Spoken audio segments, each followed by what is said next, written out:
it's Dr. Marianne with Practically Pediatrics, and today we're going to talk about potty training, which is a huge milestone for kids and parents to get them out of those diapers and into undies. Whew, what a relief, right? Okay, so we would like kids to generally be potty trained at least during the day by 4 years old. In this country, we start around 2 years of age because that's when we believe the brain and body connection is more developed in a way that once they potty train by 2 or later, the habit will be sustainable. Some kids are ready earlier.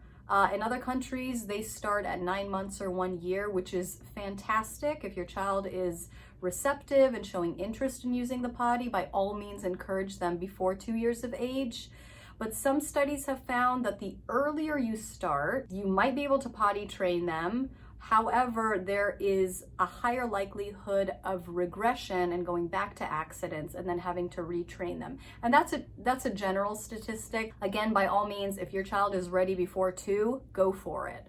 So where do you start with potty training? What I did with my kids is really reward every little step, meaning around 2 years of age, you guys can go to the store together. They can pick out whatever potty they like, bring it home, set it up, and then just leave it there for about 2 weeks. Don't make them do anything, right?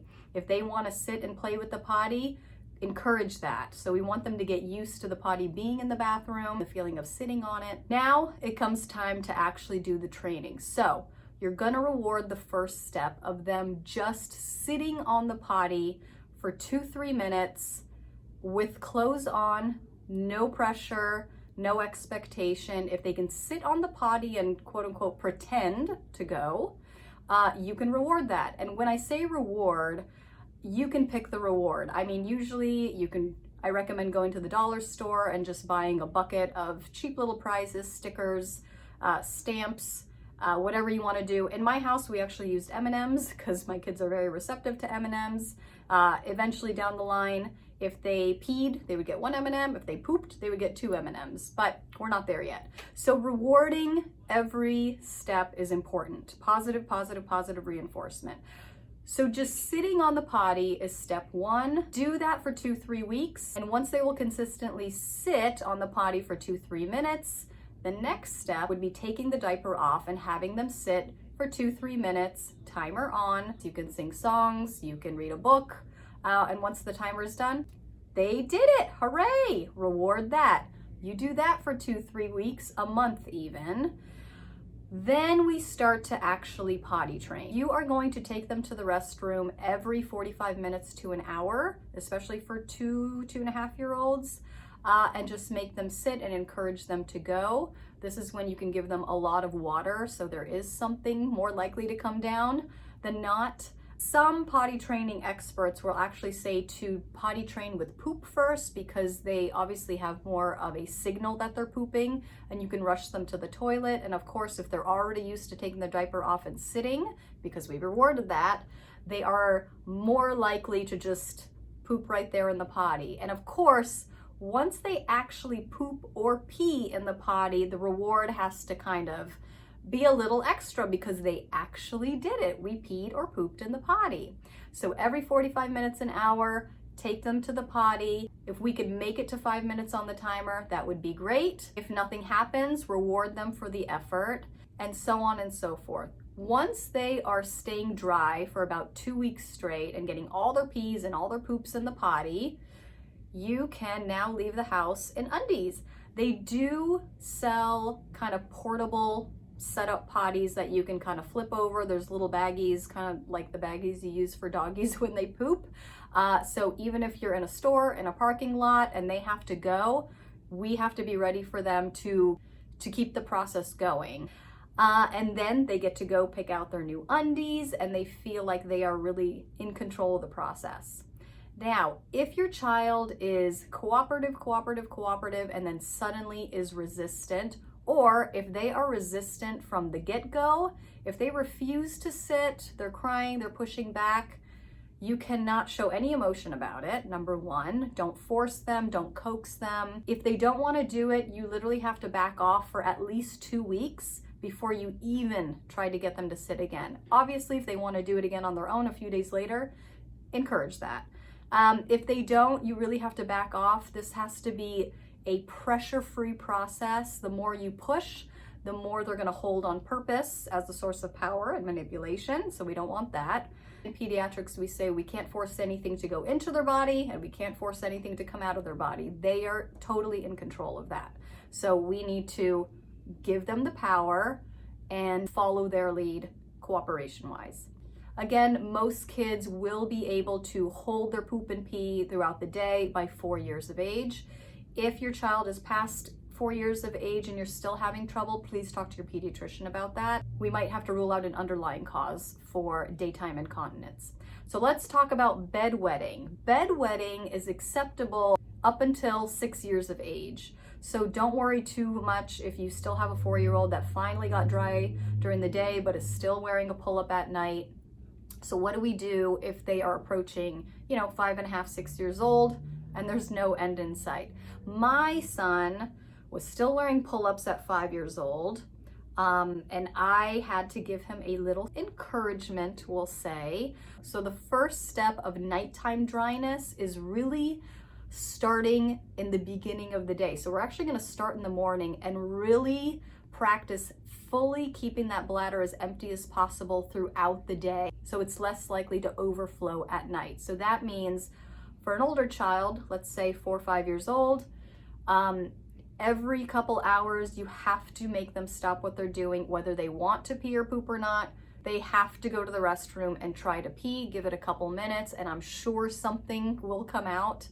And also, kids like to rush through their toileting. So if your child is like, ugh, I don't want to pee, and right when the stream flow decreases, they're already pulling up their pants, we really have to slow it down, make sure they're getting every last drop out. And sometimes, even when the flow of urine stops, if you wait about 20-30 seconds more, you might find a whole new flow coming out. So really, again, you could set a timer for this, make sure the bladder is fully being emptied. So when nighttime comes, we're going to dry up the bladder, so to speak, as much as possible. The most important thing is stopping fluids at least 2 hours before bedtime. At least 3 hours is probably going to be better. Also, we don't want any other sources of water, mainly fruits. So no, watermelon, no oranges, no grapes. These will all increase urine production as well because of their water content. Then your child is going to go to bed, and sometimes that is all it takes, just cutting out the fluids.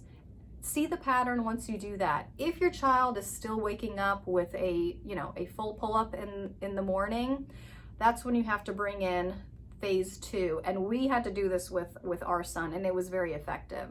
And that is a wetness alarm. Now, you can find these on Amazon. I bought the cheapest one. It was about $30. They go up to $200.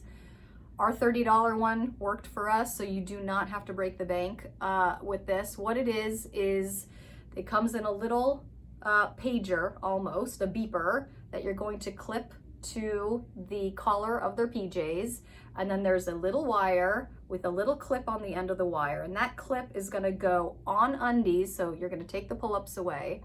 You're gonna clip it to the outside of their undies, right over where urine is gonna come out. And it's a wetness sensor, and these are pretty sensitive. I mean, if you barely lick your finger and touch the sensor with a little damp finger, it will go off. So these are super sensitive wetness alarms. What it's gonna sense is the first drop of urine when your child pees. The pager's gonna go off, beep, beep, beep, beep, beep, beep, beep. Honestly, for my son, it woke us up before it woke him up. His issue was he was a very deep, deep sleeper. So we heard the alarm from down the hall. We woke him up. And if there was anything else left in his bladder, we would wake him up, take him to the restroom, and he would finish urinating in the toilet.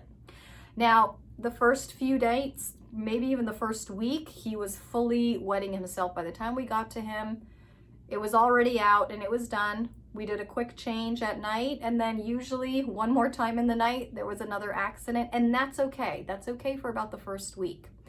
What happened the second week was he was wetting himself a couple drops, but his brain woke him up to hold it, right? So by the time we got to him, there was a little wet spot and he actually finished urinating in the toilet. And then by the 3rd week, his brain was waking him up before any urine came down and he was taking himself to the restroom. So it took about 3 weeks for full overnight continence. The way it works is it makes a connection between your brain waking you up from the first sign of urine let down, and then it trains your body to hold it before it actually comes out, and then you could take yourself to the restroom. So that is kind of the last resort. It is the most effective way to battle bedwetting. Of course, some children are receptive to it. Your child does have to cooperate with the process. You know, wake up, let you change them.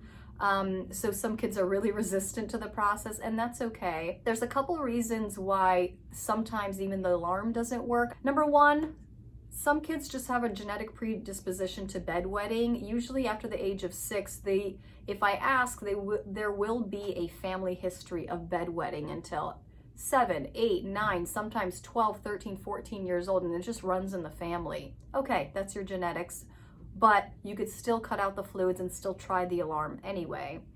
The second reason is their hormones might not be cooperating with their body yet. So the reason why our bladders don't overflow and burst overnight is because once nighttime hits, our brains make ADH, anti-diuretic hormone. Anti-diuretic hormone is really important to be secreted at night because it's an anti-diuretic, so it decreases your urine production. Everything kind of slows down in your urinary system so we don't overflow and our bladders don't burst by morning. That spurt of ADH at night will just kind of naturally turn itself on in early childhood. But when that hormone turns on is different for every child. So some kids are dry overnight by 2, meaning their brain is probably already producing that nighttime spurt of ADH.